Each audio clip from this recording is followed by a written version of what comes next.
Startup Uncensored. The questions you have with the truths you need to hear. Now your host, Michael Dincio. All right.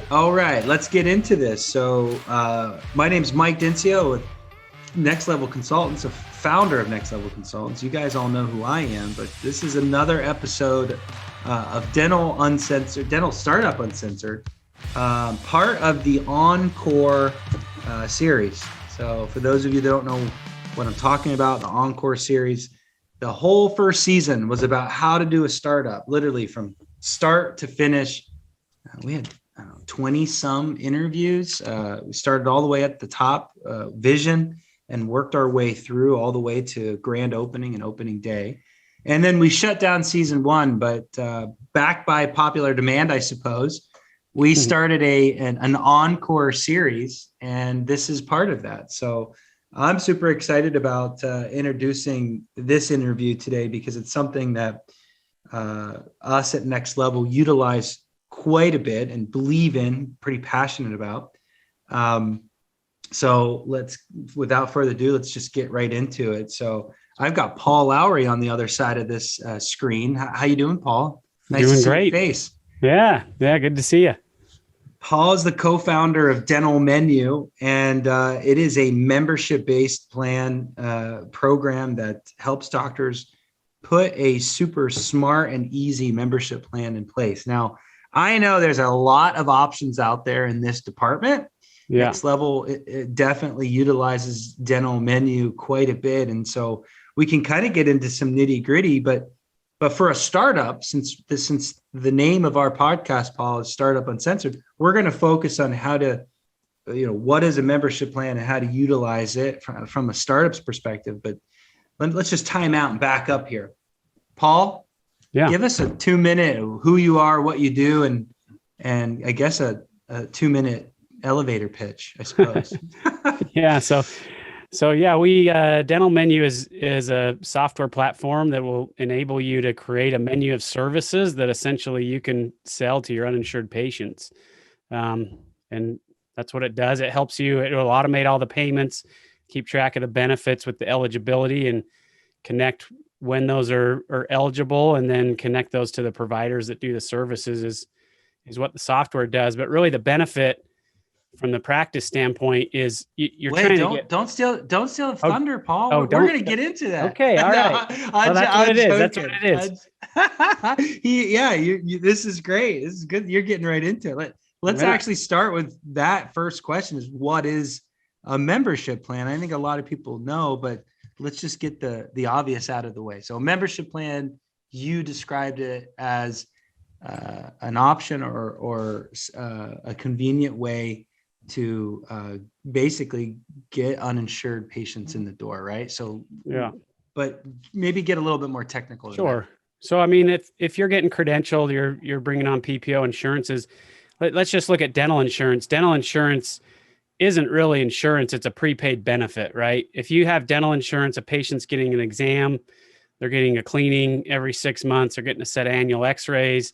They're getting a discounted fee off your UCR. You're probably going to write off 40% or so of your fee with insurance companies. And then there might be $1,000 or $1,500 towards treatment. But let's say somebody's got a PPO plan. They come in, they have a $6,000 full mouth restoration because they went through cancer or something like that. It doesn't pay like insurance would. It'll pay up to $1,500, and they have all their little workarounds. The problem is outside of insurance, about 50% of the U.S. population does not have dental insurance. And so a membership plan, we can't call it insurance because it's not, but you're able to offer similar services in a membership style plan to keep them active and connected to your practice. If typical patients that don't have dental insurance, they wait until something hurts and then they come in and you do treatment on them and then they go out the back door. One of the scenarios I like to use, at least for me, is a good visual. If you think about a caveman and you think about how he gets his food, right? I mean, he looks for an animal, he chases after him, he hits it over the head, he cleans it, he comes back, he cooks it up. And then after that, he's good until the next day or two. And then what does he have to do? He's got to go find it again. Scott Martineau with Infusionsoft kind of came up with that. So what's the most important invention, or what's most impactful for the caveman? Is it fire? Is it the wheel? What is it? Refrigerator. Refrigerator? No? Refrigerator. Pretty close. To store the meat. But no, did I steal your thunder? Go. What's your there's no, come on, Mike. There's no fridges in caveman times. Hey, what is it then? It's the fence. Because he turned into agriculture, and he's raising his hogs, and he's raising his cows, and he's farming his corn, and he's farming things, and then harvest is naturally timed. Keeping it sticky. Keeping it sticky. So to bring that back to dentistry, if you're constantly chasing treatment and relying on emergency exams and all of those kinds of things, it gets really expensive. You're going to dump a ton of money into the lead funnel just to get that treatment, and then you're gonna have to go back to the top of the lead funnel again. But if you think of your hygiene department as farming, and you can get consistent patients coming through hygiene, then the production is going to become natural, because you get hundreds of patients visiting you regularly for preventive care, exams, cleaning, x-rays. Then the treatment is going to come naturally. They're going to know, like, and trust you, versus forcing, like, oh crap, we got to make payroll. If I don't get 15,000 this month more in treatment, I'm messed. Like, what do? I can't make my payments. That's not fun. And so the problem with, dental insurance acts as a fence, right? It gives them a prepaid benefit. It gives them a reason to pre-appoint and to come back. It helps them accept treatment. What about your holy grail of your fee-for-service patients that everybody wants more of? What are you doing for them? What kind of fence did you create for them to be able to corral them and keep them into your practice so you can grow that side of your business? That's what your membership plan should be doing.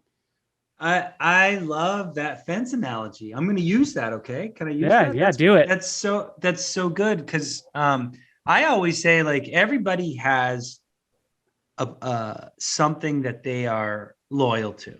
Yeah. Like, I try, at Next Level, we've got clients all over the country. I think last time I checked, we're at 13 states. So I'm traveling a lot. So I'm loyal to one particular airline, maybe two, if the one airline is not getting it done. Yeah. But I'm really loyal to Marriott, right? Just because they're everywhere. They've got a decent rewards program.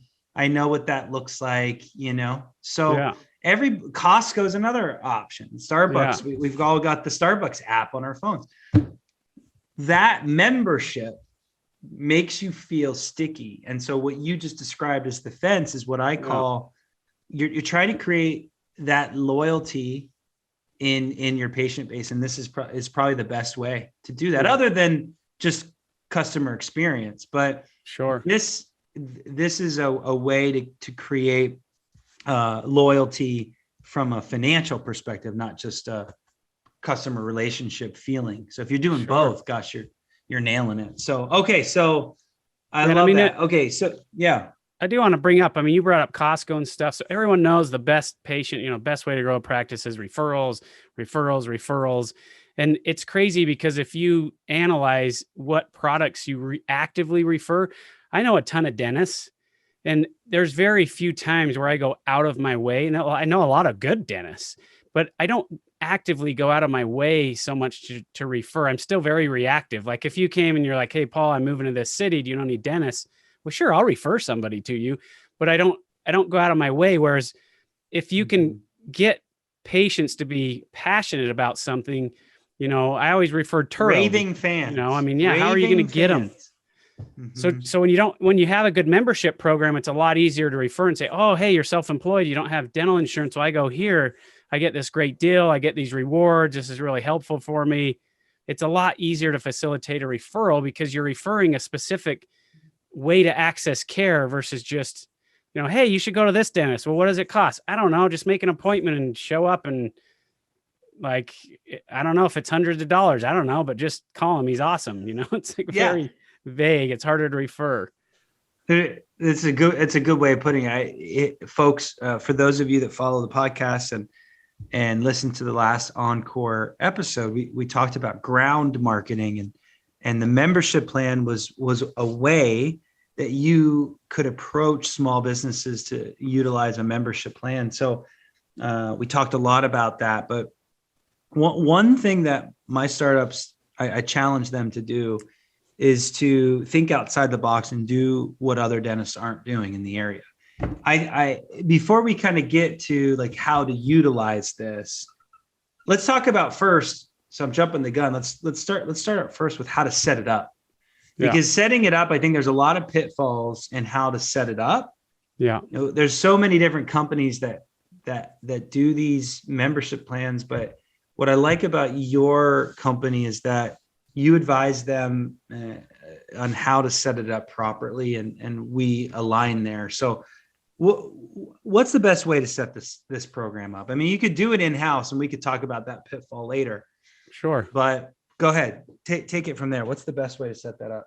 So I mean, the best way is think about your patients, think about what services do they need on a regular basis: exams, cleanings, x-rays, maybe fluoride, access to emergency service, nitrous, things like that. So list what you think patients need from a preventive standpoint on a regular basis, and then put those in one column in a spreadsheet.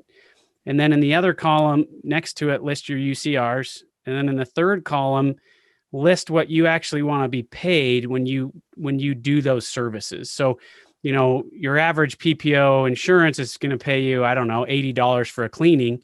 Well, you need to determine what do you actually want to be paid for services that are included in your membership plan. And that's where people, too many doctors, they just throw darts like, well, 24, you know, and it's like, well, okay, is that profitable? You making money? You're not making money? So once you do that, just for simplicity reasons, if you needed $60 for a cleaning every 6 months, and you wanted, you know, $60 for an exam, and you wanted $60 for x-rays, and they're going to be every 6 months, you'd have to charge $30 a month. You know, 30 times 6, that's 180. That's what you'd get paid when those services are essentially rendered. So that's the best way to set it up, as well as thinking about, is there additional services that patients would want to customize their plans? If you think of pricing, if you take a swath of 100 patients, and we did this, it doesn't matter what the price point is. Let's say you take 100 patients, you say $30. You're going to have a percentage of them that say, well, that's too expensive.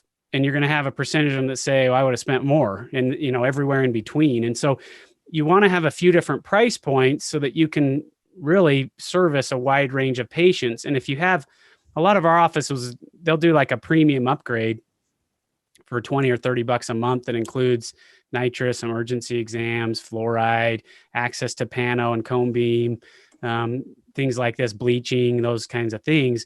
And there's about a third of patients that'll buy that premium upgrade. Now you're getting another 20 bucks a month from those patients, but you didn't price out your other 80%.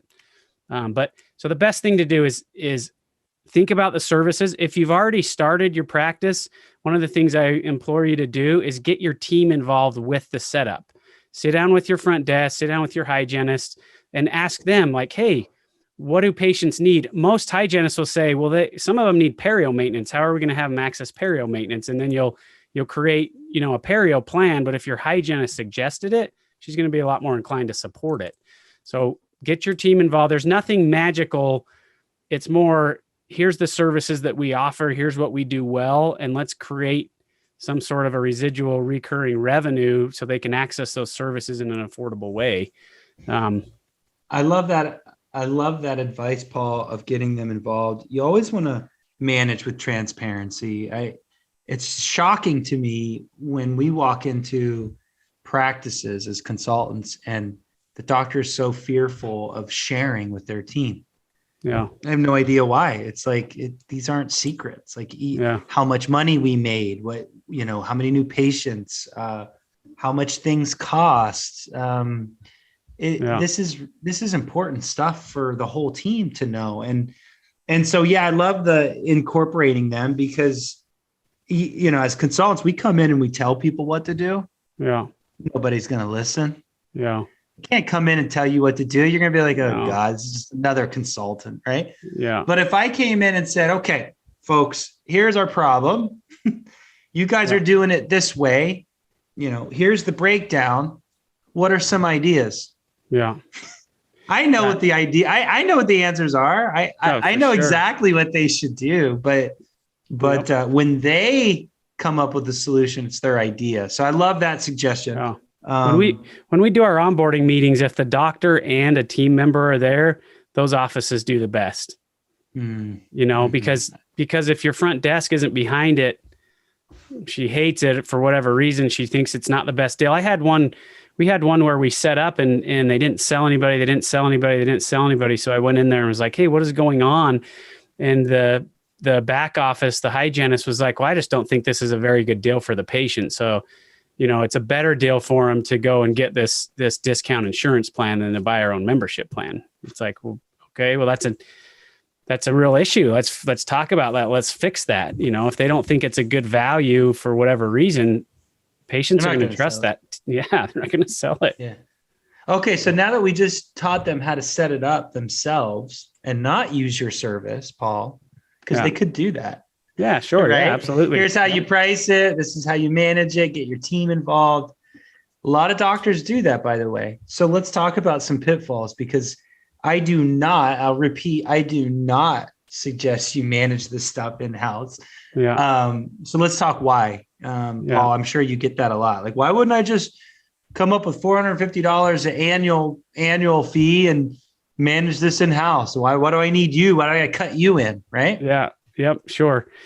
Yeah. I mean, I usually tell people, well, yeah, if all you're going to do is offer a really simple plan that you're mainly using as a discount on services, it goes back to that fence analogy, right? If what we see with the do-it-yourselfer plans is most of them are sold on treatment acceptance. Hey, Mike, you got a treatment plan for $4,000. We can give you 20% off your treatment. If you sign up for in-house plan, it's $350. And you're like, okay, yeah, let's do it. And you sign up. But we looked at 250,000 patients across several offices. They all had membership plans. And we looked at new patients that came through the practice. We fast forwarded 5 years to see how many of them were still active in the practice. Only 12% of uninsured patients were still active in the practices that had been generated after 5 years. These guys all had do-it-yourself membership plans. Yes. This was before we started Dental Menu. Okay, wait, what is it today? What is it today in comparison with Dental Menu? With Dental Menu? I don't know. We haven't even run it. We should run it on those same practices. Yeah, you can't throw that out. You can't throw that out. We got to run that and see. To be continued. Okay, so where did they mess up? Was it that they only offered annual fees and not a monthly fee? Did they So annual fees are really tough. What happens is patients buy them. So, let's say me and my wife and 3 kids, let's say it's $1,000 to sign up for the membership plan. I can tell you right now that I'll sign up for 1 year, but when I'm due for renewal, I don't go back right at day 366. I don't want to come up with another $1,000. Nothing hurts. I'm fine. Mm-hmm. And so whenever we've analyzed the annual plans, there's big lapses in renewals.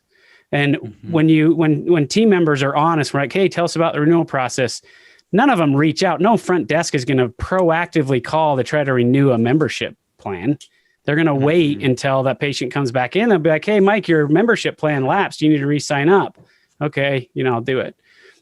So annual is really bad that way. The other problem is there's no money left for treatment when you charge annually. If you charge me $1,200 and then you say my kids have $600 worth of work, it's like, well, I'm going to wait 3, 4, 5 months because I'm out of money. And that's smart. I never even thought about that. You're competing against your treatment plans. Yeah. Duh. Yeah, for sure. So annual's really tough that way. If you present, we're big on, we'll let the patient choose. Offer annual, sure, but offer monthly as well. Here's the other thing with annual versus monthly. The difference between $25 a month and $29 a month or $32 a month doesn't really affect sales, but the difference between $250 or $300 annually or $400 annually, it does affect sales. So you're actually able to make a lot more money on the monthlies than you would on the annuals.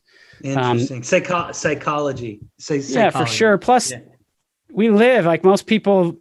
There's a reason why all other insurances, health insurance, auto insurance, dental insurance, they all charge monthly. Amazon, Netflix, like everything you're doing in your life just about runs on monthly payments, and people are used to that. The challenge is the annual payments, you get your money up front, and it's way easier to input that revenue into your ledger in the practice management software. So it is easier for the team and it's easier for the doctors to manage an annual payment. When you move to monthly payments, if you're not using a third party service, you're chasing all these monthly payments all the time. You're having to charge 200 different credit cards. Is it PCI compliant? Where do you store those things? I mean, it opens up all kinds of doors. And then our competitors, a lot of them do a really good job on the monthly payments, like processing those each month, which we do as well. But where you really start to get mixed up is trying to track the benefit usage in your practice management software and accounting properly for those payments.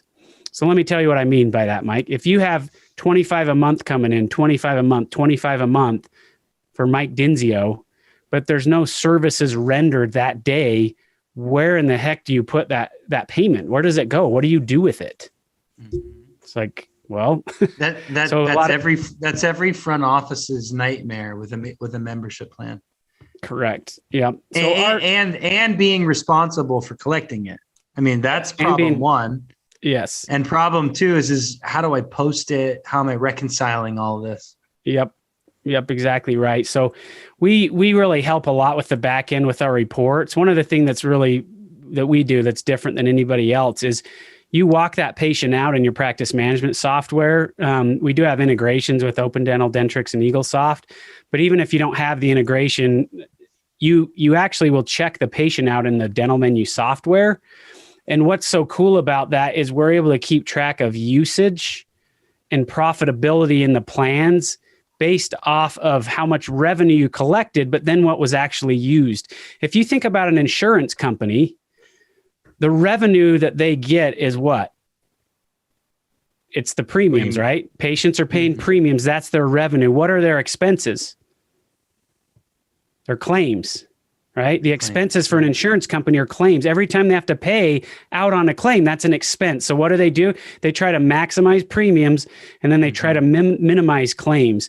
Now, we're not trying to get claims minimized, but what you do want to track is how much revenue did you bring in for those preventive services? What was the usage and essentially the payout to yourself, so that you know if you're making or losing money. And the software that we have keeps track of all that. So I can show you, hey, look, here's how much money you brought in. Here's what the usage was. Here's how much you made on the bottom line, which translates into, of course, increased practice value as well. It's cash flow, and you're able to get a multiple when you sell on that, but you're able to track all those data points. If an office can successfully, because it's kind of difficult to have this conversation with the patient, but not really. Us dental people, we always talk about dental stuff all day long, and we know what the hell we're talking about. But you talk to a patient, they don't know how any of this works. They're just scared to death if someone says out of network. They just go running for the hills. They have no idea what that means. Yeah. And so I guess what I'm saying is be careful about that sales pitch, even though it's probably one of the best ones for membership. Yeah. If you can somehow communicate to a patient that 100% of what you put into this is what you get out. Yeah. However you say that.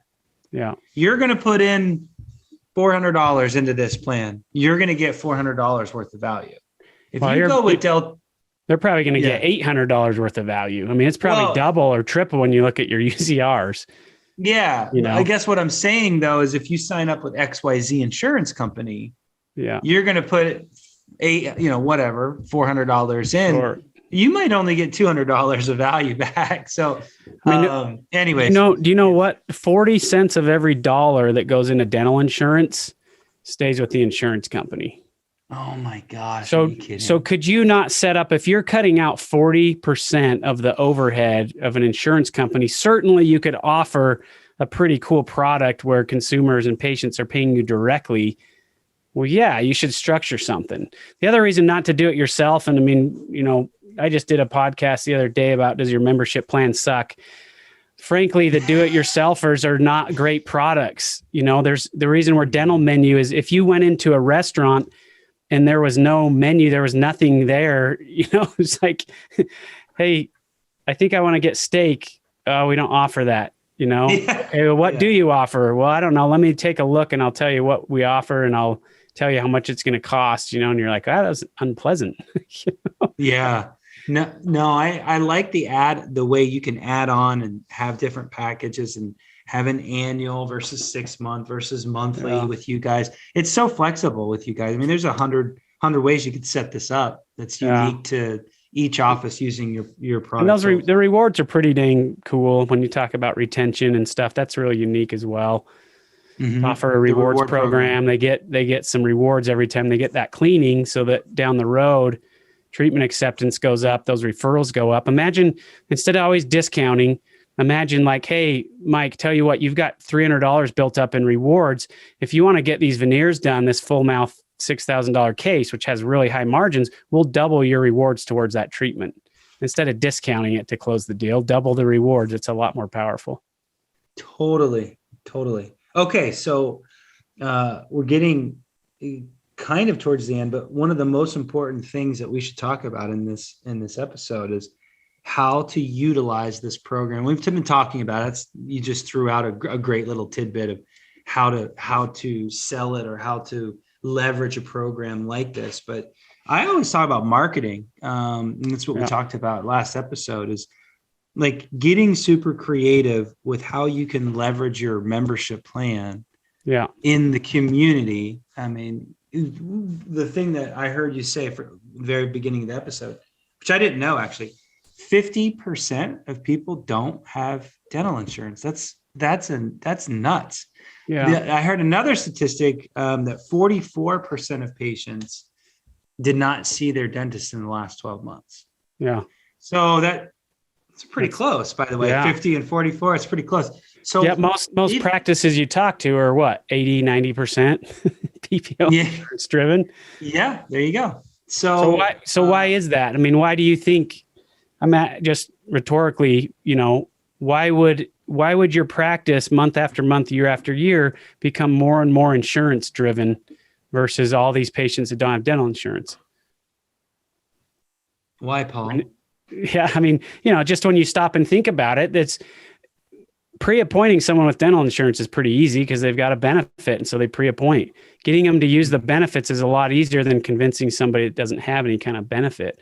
So when you talk about marketing, it's all about attracting patients, getting them to schedule, getting them to accept treatment, getting them to back into recare and building your practice long-term. And so new patient calls within the first 60 seconds, do you accept my insurance? And if the answer is yes, that call now is driven by insurance. What do you get? And all this stuff, they know what to do. Your front desk knows what to do. If patients don't have insurance, the first 60 seconds, what's going to come up? How much does it cost? Well, I don't know. Well, it depends. Like, well, let me see. I don't know. Well, $299. So then what Starts and everybody else that's doing marketing does is they say, well, let's do a whole bunch of free exam x-rays. Let's do $99 new patient specials. Well, what happens when they come in?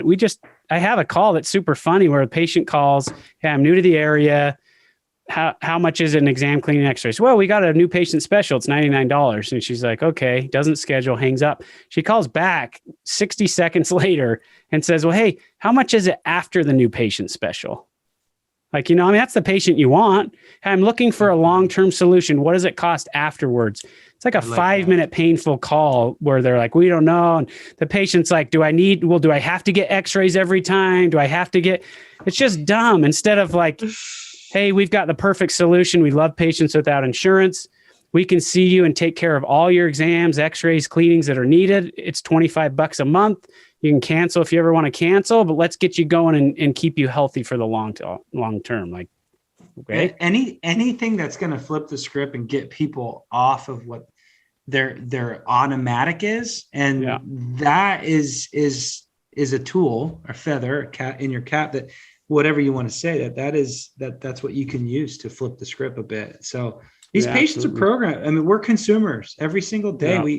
We know exactly what to say that salespeople don't want to hear. Yeah. We've been practicing our whole entire lives. So that's a patient that knew exactly how to corner people and frankly, the person that just communicated the clearest, was confident in what they were delivering, and had something different, won that patient for life. Yeah. And so we can get into front office caliber folks that don't really know how to pick up the phone. And we can talk about that in a different episode, but the dental menu, the software, the product, the service in itself changes the game so that your front office person, although may not be as skilled as you want them to be, at least you have an answer for them now that they can just use. Yeah. That they can just use. So, get them into Paul, your farm and your fence. Get them in the fence. Hashtag fence. Paul, closing, we just hit all my 5 points. Closing this bad boy down. I mean, if I had a dental practice, I would have this. I do get a lot of the monthly thing where, actually, this is a great point to end with. So doctors aren't the best business people. I think they know that. I don't think I'm saying something that they don't know. Yeah. Some it comes naturally to, some it doesn't. And I get a lot of docs that get really afraid of what that first 6-month relationship looks like. Yeah. With the patient and the money and the overhead, especially a startup. Yeah. Especially a startup. And how do I make this pencil if I'm going to give them a $35 a month and the first month they come in, they're only getting charged $35. I've got overhead. I've got a new practice. I've got dental assistants and hygienists, and it's expensive. And so if I'm only going to collect $35, and what if they leave me next month? Like, that's an issue. So walk us through the mentality of why this makes sense. Yeah. Because it does, folks. It does. Yeah. Period. End of story. Yeah. But Paul, you're probably gonna be able to say it better than I can. So go for it. Sure. I mean, so the first thing you can think about is utilizing some sort of an enrollment fee when they first sign up and they get all those services that day. So again, most offices, they'll do a $99 exam cleaning x-ray special or something along those lines. So if you have say a $50 enrollment fee and then the first month's $25 or $29, well, now you're collecting $79, at least enough to offset some of your overhead and your hygiene time. So I would encourage you to charge probably, in the neighborhood of $25 to $75 for an enrollment fee. It's still a great deal for the patient because it's like, hey, you either spend $229 today for the exam cleaning x-rays, or you can join our membership. You only have to pay $75 today, and you're set up for long-term care, and you'll get another cleaning in 6 months, and you'll get the rewards and all that. So that's one way to do it. The other thing is if you look at any business, so our business, we're a SaaS company. You look at any software, dentists are on tons of softwares and SaaSes, and they're paying and everything. Why don't all these other businesses put up a barrier and say, well, I'm really worried that I'm going to get stiffed? It's because it pencils out where if you take 100 patients and 5 of them do that to you, but you win on 95 of them. Instead, what dentists tend to do is they put up a barrier for all 100. Well, let's put up a barrier for all of our patients, even the ones that could be really good, and make it really difficult to access care because we're worried about these 5 that may stiff us. Well, my opinion is, why don't you charge $2 more per month on your 95, and that'll more than cover your little bit. Everybody deals with theft and loss. And I mean, we have receivables. I'll put in $5,000 worth of work and I don't always get paid, but generally speaking, I do. And that just has to be put into my pricing model. I've got to charge enough to account for losses, to account for employees that don't perform, to account for, unexpected things that happen. You do the same thing with your business. So it's all about pricing and building and getting the right mentality. The membership plan is almost like a business within a business, but don't create barriers for all of your patients because of the few weirdos that don't pay you, It reminds me of the banking world. Everybody knows that I left. Lenders every single year set aside millions of dollars set aside in what they would call a fund, a loss fund of some sort, just expecting people to default. I mean, it's just probability. It's numbers. Yeah. And so that's what reminds me. But we're at about a 4% default rate. We call it the bonehead rate. Yeah, it's like 4%. 4%'s nothing. 4%'s nothing. back to consulting, we always walk into practices and what's the problems? Let's talk about the problems. And then they give us all the problems. Once you really skinny down on that particular problem, it's like, how often does this happen? Well, it happened last week. When was the last time it happened? 6 months ago? It's like, okay, that's not a major problem. Let's put in a solution that works for 90% of the time or 85% of the time. Yeah. And if 15% of the time it doesn't work, it doesn't mean that the system's broke. It just means that we've got to handle 15% of chaos. So you're 100% right. You do what's best for the greater good. There's always going to be the boneheads, like you said. Yeah. So and don't let it jade you. And one of the things I respect dentists a lot, and I think when you, and maybe I'm off, but I've talked to some dentists, when you're doing something in someone's mouth, it's very personal. And so when they don't pay you, I would think it feels very personal. It's like, hey, you know what, Mike, you suck. And I'm going to slap you across the face. And then I'm going to stiff you for your time that you did, right there. It does feel very personal. So dentists, I've seen them where they make an emotional decision, even though the system isn't broken, but it ticks you off. I mean, it is personal, and you pour your lifeblood into something and people basically take advantage of you and spit on it. Like spit on you. Yes. Literally. We're talking about dentists. But don't let that affect. You got to separate that emotion. Otherwise you're going to make decisions where you end up with a poor membership plan that your front desk loves because she doesn't ever have to do anything and you've never been stiffed on it, but you have 15 members and you don't ever make money. It's like, well, it doesn't really help you long term. You're still a caveman. Caveman, full circle. Well, Paul, listen, I've never been a long episode podcast guy, but we got going here and we had a great conversation. I think big picture, folks, you need a membership plan. Established doctor, acquisition, startup. You do, because it gives your patients more options, and this it's proven that more financial arrangement options, the more successful you'll be, and patients will do more dentistry. It's just facts. So there's probably no better group than Dental Menu. So look below. We've got all of our links and stuff for Paul and Dental Menu below, and I encourage you to reach out to them directly. They've got a lot of cool things that we didn't touch on with the portal and online stuff, and how you can go into the practice management software and mine for opportunities. And there's all kinds of cool stuff they're doing. But just as a baseline here for today, if you don't have a membership plan, get on one. And for Pete's sakes, don't try to do it yourself. So that being said, Paul, last minute comments before we sign off? No, appreciate it. Yeah, thanks. No, you guys are great. You guys are great partners. So thanks, Paul. We'll catch up soon. And I guess with that being said, make sure to check out season 2's Acquisition Uncensored. We're deep diving into acquisitions, just like we did startups. And we're having fun on the other side of this. So check us out over there. All right, guys. Take care. Talk to you soon. Thanks for listening. Tune in next week for another truth-filled episode of Startup Uncensored.